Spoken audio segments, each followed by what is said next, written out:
Welcome to the Fitness Plus Technology Podcast for club owners, operators, and fitness professionals. Each week, host Bryan O'Rourke brings you an expert interview with a global influencer at the crossroads of fitness and technology.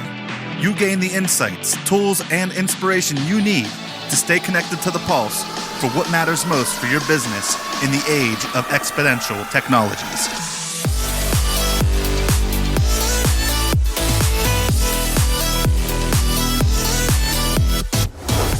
Welcome, ladies and gentlemen, to the podcast. I'm your host, Bryan O'Rourke. Thank you for joining us today. Coming at you from Mandeville, Louisiana, right outside of New Orleans, one of the cities that has been hit pretty hard by Corona, along with a lot of other cities, unfortunately, around the world. So in the series of podcasts that we've had in the last few weeks, which I hope you have found helpful during this time for our listeners around the world. We've been focusing on Corona and having some pretty terrific guests on here. And today is no exception. Not only is Robert Dyer a gentleman that I've known for about 15 years, he's a long time one of my dearest friends and also a great business partner. We, of course, grew the Fitmarc business together, and he was the CEO of that company, which did very well, and we ultimately sold the Les Mills business. And he's my partner in Vedere Ventures, which has a number of different portfolio companies, including VertiMax, Motosumo, and others. So, one last note, Robert and I wrote a book together, 9 Partnership Principles. It'll be in the show notes, and I'd really love it if you got a copy, but if you are having problems getting a copy, please reach out to me and I'll see if I can arrange for one. But I really enjoyed writing that book with Robert and a lot of other well-known people in the space. And so today, Robert and I are going to just speak about some general thoughts of what's going on, operating businesses, what's happening for operators today, some of the approaches that people should keep in mind in thinking about their companies and going forward when this passes. So I'm really happy to have Robert on the podcast today, and I hope you enjoy his chat with me. He's a terrific guy, and I think he has some words of wisdom that you might find of value. So, without further ado, I hope you all are taking care of yourselves, and let's have Robert Dyer join us. Well, hello, listeners. Again, thanks for joining us. As I mentioned in the intro, it's a real privilege to have one of my dearest friends and longtime business partner with a huge and extensive background in the fitness space. Loved by many, owner of bulldogs, as you can tell from his social posts. Robert, thanks for joining us today. We really appreciate you making time for the listeners here. Oh, absolutely, Bryan. Thank you. We've been talking almost every day, like we usually do, touching base about our companies and the industry, right? Yes, sir.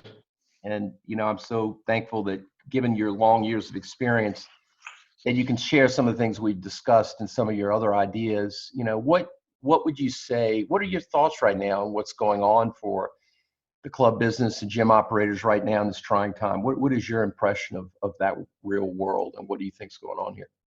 Yeah, that's really the big topic, the big topic at hand with everybody I know now is, and besides the fact that it's extremely challenging time, Bryan, I think this has really had a lot of people in our industry go into this survival mode, this sort of survival instinct first mode. And, I believe that, I believe that what happens is because if we're not prepared for things like this, we start going into this unknown area that we don't know what to do. And it's sort of like you have the shock, and then it equals the emotional and the financial pain. And then, somewhere in that path, you find a way that you start to realize that we've got to have a change. And I think that's where we're at right now in all this, Bryan, is that we as an industry, we need to have, there's a lot of change, a lot of opportunity for change at this point in time. Yeah. And so the question is, how do you deal with that? Because when you're talking about change, right, you're talking about doing things in a new way, and that's not Yes, easy, sir. right? It's definitely not, because again, anytime we do something in a new way, it is somewhat, I guess, somewhat painful to people because it's sort of the unknown to them. Eventually, you have to have a strategy, as you know, Bryan, an understanding of how to do things, what we need to do things different, and how to do those. Based on that, as we move forward, we're in a new normal. That new normal is undetermined, undefined right now, and I think that that makes us have to really rethink in all areas what we're doing in our industry. Yeah, no, I agree with you. So how, how are, what do you think are some things that people, obviously we know some of those, but what do you think are examples of some things that operators are going to start thinking about differently? What are some ideas that you would have? Yeah, I think some of those things, Bryan, are going to be controllable things, and I think there's some are going to be uncontrollable per se for the operators. I think some of the controllable things are, as the obvious is now that we're seeing on social media and everything, is having services for members and clients that are virtual. I mean, that seems to be the big thing, and has been for a while. But there's no real structure to it currently. It's trainers and instructors getting online and doing their own workouts or on behalf of the company they represent. It's hard to tell which is which, but I think we're going to have to, yeah, that's one big thing, is we've got to get organized to our members, as even customers are going to have a new normal for them when all this clears and we go back to what the new normal is. So I think there's a lot of controllable and uncontrollable things that relate to this. Yep. Yep. We were talking to Rick Mayo earlier, I think a week or so ago. We talked to Blair McKinney, and they brought up some of these things, like, the level of cleanliness. Brad Wilkins brought up, screening members as they enter in the club for temperature, the level of cleaning that is going to be needed, to get people to buy in. If they come back, they're not going to, that the offering of digital programming in an omni-channel way. Do you think the fear of tech in general, because we've talked about this, because a number of these things are technology based, and as you and I have been in business together a long time, we've talked about this a lot. We used to, you operate a lot of clubs, we have clubs, and we also serve the community with services, and there always seemed to be a reluctance to adopt certain new things before. Do you think that luxury's gone for a lot of people? They're going to have to do this? I really do, Bryan. I think that we're way past it being a luxury. I think it's an actual reality now. It's a have to for us to move forward as an industry. Some of this, Bryan, I really feel like that some of this that's going on was going to happen at some point or another, and I don't mean that to be in any way negative, but some of this that we're experiencing are things that this just sort of accelerated what I feel like we were going to have to go to anyway, or needed to go to, for our industry to continue to grow, to have that growth that everyone's expecting and forecasting. Yeah, I think it's going to be totally different now. Yeah. Yes, I think it's absolutely a necessity, Bryan. Yep. And as we've gone through this, being partners in business before, I know that we think back on the days. So we've been together almost 15 years. So I remember us, thinking about our companies and the things we chose to do, not obviously foreseeing a pandemic. No. Never, but from a standpoint of really that mindset you're talking about. Remember when we started out a business and we talked about what was the cloud and Salesforce.com 14 years ago? I personally had no clue. Thank goodness I was a partner with you at the time and still am. But yeah, Bryan, that was such a big thing to us. You're right. It wasn't because of a situation like this. Obviously, this is very historical. But I think that really, I just remember from us manually doing things when we were in the fit, when you and I started Fitmarc together back in 2005, I believe, is that we were doing so many things coming out of the gate with that business that we were shown to do and told to do. This is how everyone did world. And we realized, I remember you coming in from New Orleans, Bryan, and we're all in some type of a belt system going on, that we were all lined up, and we were all stuffing posters into tubes. We were licking and sticking envelopes and labels, and it was a complete nightmare, and took about 7 to 10 days for us to finish that process every quarter. And I do remember that you said there's got to be a different way to do this, and that's when this was back before cloud, as you brought up in the beginning, was even a cool thing, so to speak, at the time. Yeah. I didn't even know what the heck it was. And but you took us from that, and we streamlining that to having our own distribution, seeking out people that could do the distribution and do it in a cost-effective way. Because we looked at a number of different organizations to do that, to find the right fit. It's not easy, but we were able to find the right fit, do some customization in our platform. And if you remember back then, Bryan, the platform that we were using, which happens to be, with Salesforce and still is that they were very much in their infancy. Yep. And it's nothing as robust as it is today. But as we grew, what we learned is we had the platform. We were able to grow and customize people, is that you don't have to start at the top to change. You got to start somewhere, though. You got to think through, what is that why are we doing that? And then the who do you do it with? That's right. But you're right, Bryan. We went through all that stuff, and it wasn't a panic, though.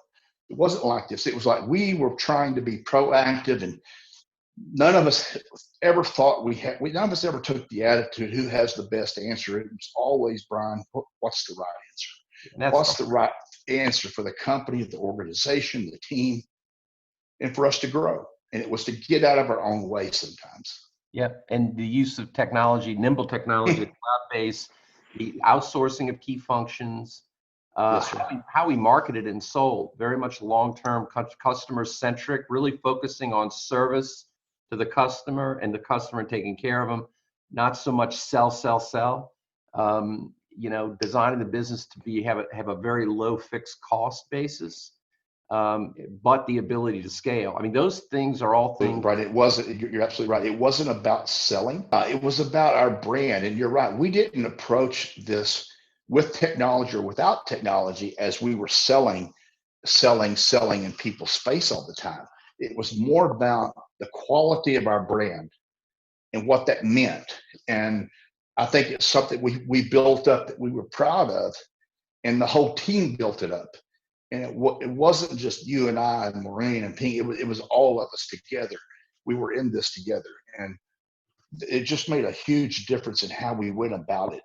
It wasn't in a panic situation. Yeah, it's true. And we're, thankfully, our 14 operating companies now, the clubs in Bangkok are closed right now. The 5 clubs, Fitness 24/7, but all of our other companies that we're invested in operate. VertiMax being a great example. I mean, all cloud-based. Yes. We're very fortunate because, we're not, customer serving like a club where you're mandatorily shut down, but all the other operations, they continue because of those fundamental, we're fortunate building blocks, which is all remote working. We've been doing remote working with video for over a decade. Yes, sir. And I know other people do too, but it's, when you're used to it, it's not as difficult like it is for a lot of folks that aren't accustomed to it. You're exactly right. This isn't like a dress rehearsal for us. This is something that's every day to us and has been for a long time. So when we had to do this, as you mentioned with VertiMax, it's something that we just naturally fell into step, and everybody knew we didn't have to practice it. We had already practiced for years, and we didn't have to pull out this binder that was hidden in the office and say, what do we do now? Right. It was already part of our whole culture, part of our whole DNA. Yeah. And that's really the difference, right? Because it's as I said before, it's a mindset, and it looks, in retrospect, again, no one could have anticipated, well, people did, but we didn't have it square on our strategy list of challenges we thought we'd face, the pandemic. But, some people, especially given the businesses they're in, but certainly when you build in flexibility, we call it frictionless commerce, frictionless business. By doing these things, it makes it a hell of a lot easier to navigate the things you can't control. Yeah, I can't imagine, Bryan, us having to start all of this because of the pandemic we're in now and having to adjust to that from scratch in the last few weeks or month. It would be a nightmare, and I can just imagine how people are feeling about it. And I think this is going to be a great wake-up call. We always, I think we always try to look at the upside or the opportunity here. Yep. And the opportunity is that people are going to learn what they don't know and then seek out a solution. And I think that's going to be a positive outcome for a lot of people that are willing to do that.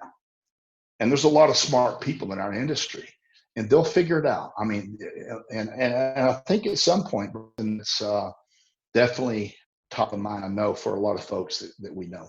Yeah, and it'll come back to the question of, in the interim, you got to start planning for how you're going to deal with coming back, and getting it from a standpoint of, as you said, what is your strategy around the new normal? And we have some other fine people like you that talk about this and have some very concrete ideas, including yours, Robert. We talk almost every day, and having known you for so many years and respect you so much as my friend and great partner, you've been through a lot. I mean, I know you and I, the 80s oil boom, the 90s S&L crisis, the .com bust, the 07, 08 your mortgage crisis. I mean, so this is our fifth big one, probably bigger. We've been through all those things together.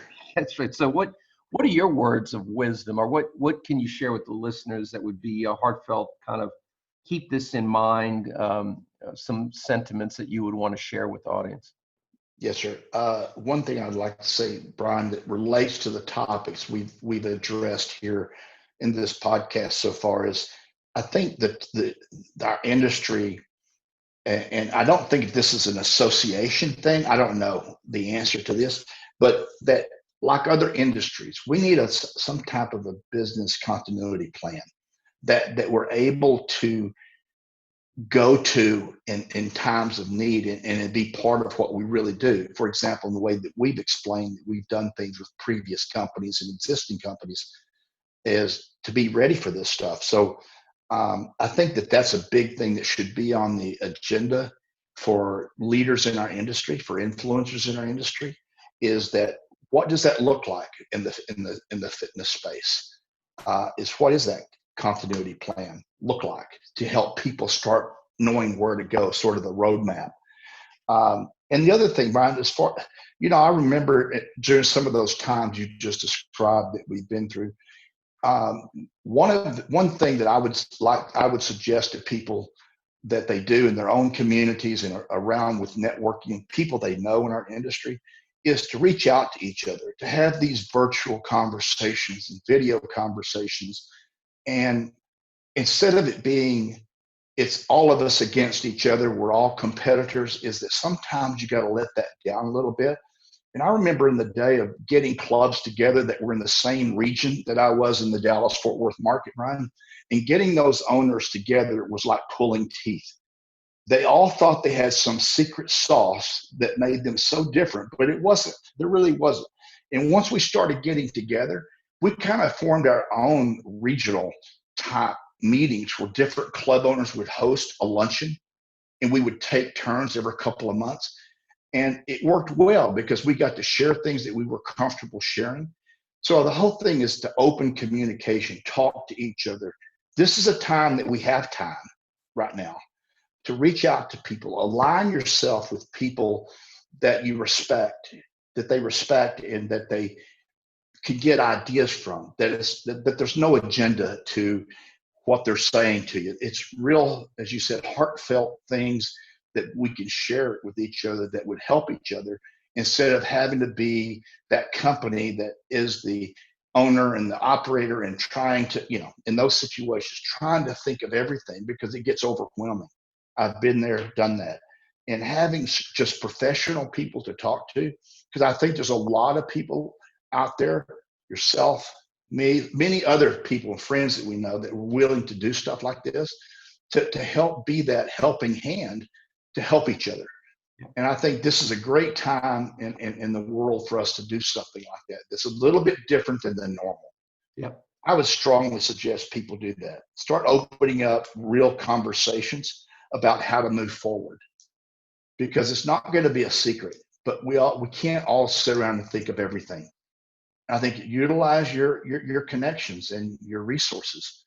I think that would be a big help to people, not just in their operating their business, but psychologically too, Bryan. Yep. I think that just, it gives comfort to me to be able to talk to you every day. Like sometimes we talk 4 or 5 times a day, but I feel different, Bryan, when we get off the call than when I got on the call, because we can just talk about things that maybe it's nothing big and it's not all on your back, all on my back. It's we're in this together. And I think that there's a lot to be said that people could do that. It'd be better industry for us, Bryan. Yep. And I think that we have a lot of people, as you mentioned, that are colleagues that we know give a lot of time to others, and we do. So I think that's great. Yeah, great. There's some wonderful people, Yes. wonderful folks in our industry that I know would be willing to share ideas and have these virtual conversations and stuff now that we're sort of locked down. So I think that would be one big thing, that if we could just make some traction in that area, that we would be way better off as an industry. I agree. I think that's outstanding, Robert. Robert, thank you so much for making time for the audience. I know there are many people that want to make sure you're okay, and I know you have many fans, so I'm looking forward to sharing this with them. And of course, in the notes, we'll have all of your contact information. So if anyone wants to reach out to you, they can in the show notes. And, I'm just so happy you and your bride, Pinky, are all right. So are the Bulldogs, and you're in your estate out there and outside of Fort Worth. And, we sure do appreciate all you do for everybody. Thank you, Bryan. Appreciate you doing this podcast. Hello, listeners. This is Bryan O'Rourke, and thanks so much for listening to the Fitness Plus Technology Podcast. The podcast is made possible by the Fitness Industry Technology Council, a consortium of global brands working together to enhance the adoption of technologies in the fitness space. Our company, Vedere Ventures, which is invested in VertiMax, Motosumo, Gold's Gym, Houston, Texas, and Fitness 24/7 Thailand, also underwrites the podcast, along with our service companies, Integris Advisors, Moon Mission Media, and others. Please feel free to share this podcast with your colleagues. And if I can be of any assistance to you, don't hesitate to reach out, bryankorourke@gmail.com, or find me on any of the major social networks. Have a great day, and thanks for listening.